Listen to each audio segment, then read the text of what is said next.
నమస్తే, welcome to our channel. నేను సిరి. దువ్వాడ శ్రీనివాస్ దివ్వెల మాధురి కథలో అయితే ఒక కొత్త ట్విస్ట్ అయితే బయటకు వచ్చింది. అది ఏంటి అనేది మనకు వివరించడానికి మనతో పాటు ఉన్నారు ప్రముఖ సీనియర్ జర్నలిస్ట్ జగదేవ్ గారు. నమస్కారం సార్. సార్, మనం చూస్తున్నాం గత కొద్ది రోజులుగా దువ్వాడ శ్రీనివాస్ ఇంకా దివ్వెల మాధురి కథ, ఆ స్టోరీ అన్ని రకాలుగా మనం చూస్తూనే ఉన్నాం. అయితే ఇందులో ఒక కొత్త ట్విస్ట్ వచ్చిందని చెప్పేసి మరి వార్తలు వస్తున్నాయి. అది ఏంటంటారు సార్?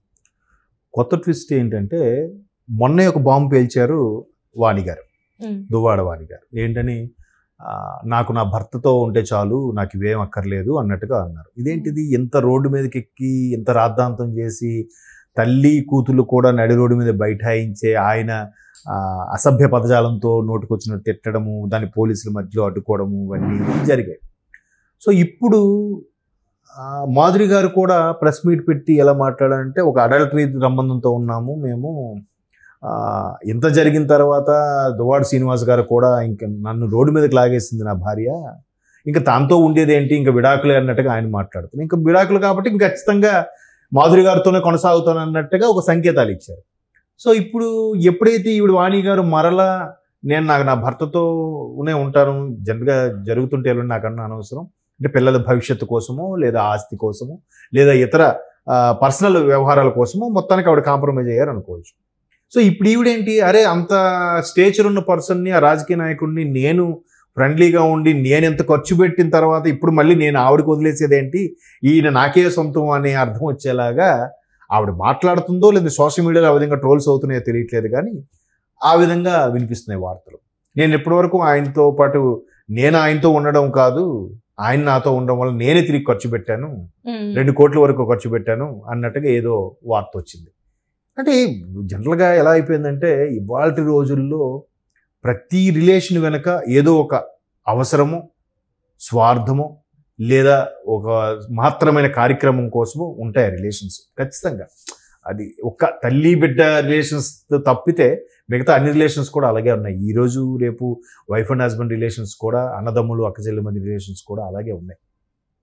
అత్యధిక మనం మొన్నటి వరకు కూడా చూసాం, తన రాజకీయ భవిష్యత్తు కోసం చెల్లెల్ని ఎంతవరకు వాడుకొని తర్వాత వదిలేశారన్నట్టుగా జగన్మోహన్ రెడ్డి గారి మీద కూడా విమర్శలు చూసాం కదా.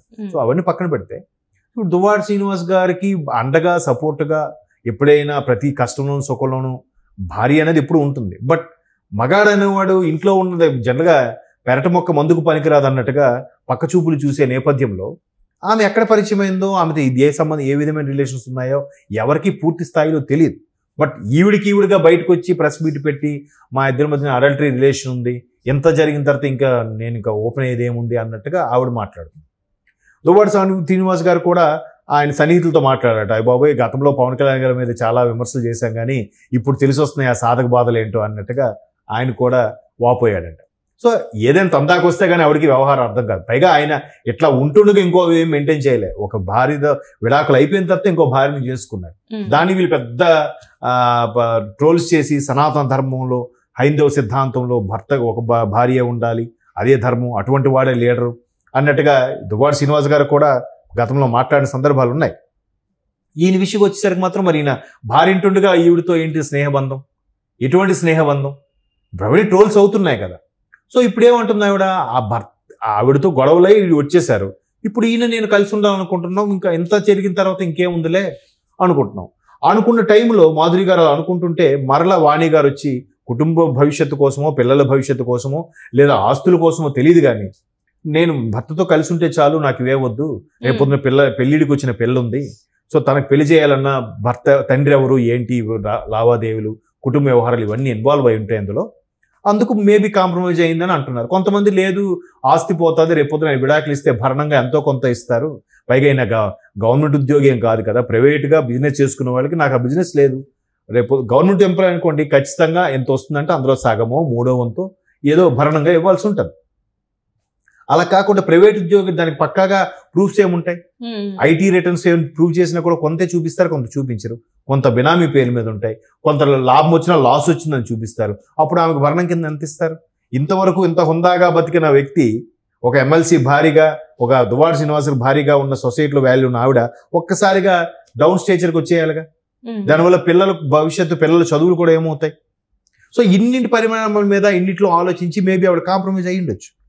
ఇకవైపు వెర్షన్ ఎలాగుంది, ఎంత జరిగి మీరు రోడ్డుకి ఎక్కాక ఇంకా ఆవిడతో కలిసి ఉండేది అంటే, నేను మాధురి గారు మేబీ మాధురి గారితో ఉండొచ్చు, లేకపోతే ఆయన పర్సనల్గా ఇండివిజువల్గానే ఉండొచ్చు అన్నట్టుగా ఉంది. ఆవిడేమంటుంది, అరే నేను ఈయన కోసం నేను 2 కోట్ల వరకు ఖర్చు పెట్టాను, నేను ఆయన నాకు హెల్ప్ చేసింది కాదు అంటే ఎందుకు మేబీ ఆవిడ ఉద్దేశంలో అనుంటారంటే నేను అనుకోవడం, ఇప్పుడు ఆవిడకి సంబంధించిన పెట్రోల్ బంక్ గురించి కానీ లేదా ఇంకేమైనా ఆ భూములు ఏదో భూ కబ్జాకు సంబంధించి కానీ గతంలో ఈయన కొంతమంది అధికారులతో మాట్లాడిన యూట్యూబ్లో కొన్ని వాయిస్లు బయటకు వచ్చాయి.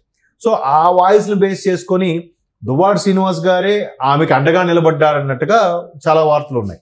బట్ ఆవిడే ఉంటుంది, నేను ఆయన నాకు అండగా ఉండడం కాదు, నేను కూడా ఆయనకి చాలా సందర్భాల్లో హెల్ప్ఫుల్గా ఉన్నాను, 2 కోట్ల వరకు ఖర్చు పెట్టాను అన్నట్టుగా అన్నారని నేను ఎక్కడో ట్రోల్స్లో చూశాను.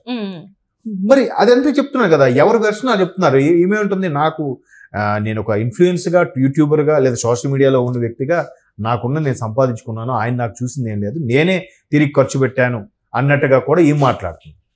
ఎంత రాద్దాంతం జరిగిన తర్వాత ఇంకా నాకు కుటుంబం లేదు, ఇదేం లేదు, నా ప్రశాంతంగా ఎక్కడైతే అక్కడే ఉంటాను. ఒకవైపు వాళ్ళు అనుకున్న గవర్నమెంట్ కూడా ఓడిపోయింది, ఎమ్మెల్సీగా ఉంటూనే పోటీ చేశారు, అక్కడ ఓడిపోయారు, బట్ ఎమ్మెల్సీగా కొనసాగుతున్నారు. సో ఇంకా నాకు ఎక్కడ ప్రశాంతంగా ఉంటే అక్కడే హ్యాపీగా ఉంటానన్నట్టుగా ఈయన మాట్లాడుతున్నారు. ఇది ఎట్లా అయిపోయిందంటే 4 గోడల మధ్యన సామరస్యంగా పరిష్కరించుకోవాల్సింది, లేదా పెద్దల సమక్షంలోనో లేదా ఆయన సమక్షంలో పరిష్కరించుకోవాల్సిన విషయం పెద్దగా చినికి గాలివానైంది. అండ్ మోర్ ఓవర్ ఎన్నికల ముందు కూడా ఆవిడ ఇండిపెండెంట్గా పోటీ చేస్తారు వార్తలు కూడా వచ్చాయి. అరే కట్టుకున్న భార్య ఆయనకి వ్యతిరేకంగా ఉండబోతుంది అన్నట్టు కూడా వార్తలు విన్నాం. సో ఇది ఎప్పటి నుంచో నలుగుతున్న అంశం అనమాట. సో ఒక్కసారిగా అది రోడ్డు మీదకి వచ్చేసరికి రకరకాల మీడియా ఎప్పుడైతే ఎంటర్ అయిందో ఖచ్చితంగా డిస్టర్బ్ అవుతారు.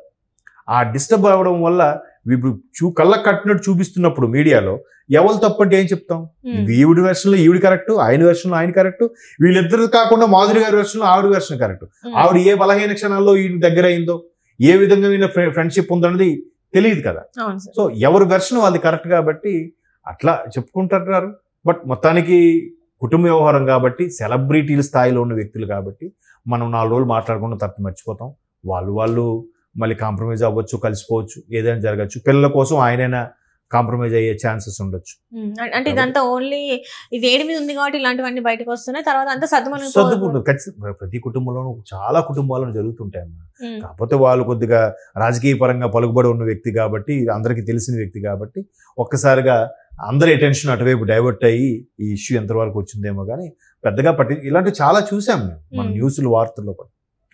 కాబట్టి ఎటు ఇదవుతుంది అన్నది let us wait and see. అంటే ఇప్పుడు ఈ మాధురి గారు ఏం డిసిషన్ తీసుకుంటారు అనే దాని మీద డిపెండ్ అయిందని అనుకోవచ్చా, లేకపోతే దువ్వాడ శ్రీనివాస్ గారు తీసుకునే డెసిషన్ మీద డిపెండ్ అయింది అనుకోవచ్చా? దువ్వాడ శ్రీనివాస్ గారి డెసిషనే అల్టిమేట్ అనుకుంటున్నాను నేను. ఎందుకంటే ఇంత జరిగిన తర్వాత నేను కలిసి ఉన్నదో కావాలంటే మీకు ఆల్రెడీ ఆవిడ పేరు మీద ఒక ఫ్యాక్టరీ లేదా కొన్ని ఆస్తులు ఆవిడకి ఇచ్చేసి ఆవిడతో వదిలించుకోవడానికి కూడా ఆయన ఇంట్రెస్ట్ చూపిస్తున్నాడు అన్న వార్తలు కూడా ఉన్నాయి. మరి ఎంతవరకు వాస్తవం అనేది తెలియదు. బట్ అలాంటప్పుడు ఆయన నచ్చిన జీవితం ఆయన గడుపుతాడు కదా. ఇంకా అంటే ఒంట్లో వయసు చేతిలో డబ్బు ఉన్నప్పుడు ఎవరికి భయపడరు, ఎవరికి తల వంచరమ్మా. కొంత స్టేజ్ వచ్చాక, ముసలి వృద్ధాప్యం వచ్చాక అప్పుడు అన్ని ఆలోచనలు, అన్ని ఆచితూచి అడుగు వేయడాలు, ఒకరి మీద డిపెండెన్స్ ఏర్పడిన తర్వాత ఆలోచన విధానం మారుతుంది. చూద్దాం. Thank you so much.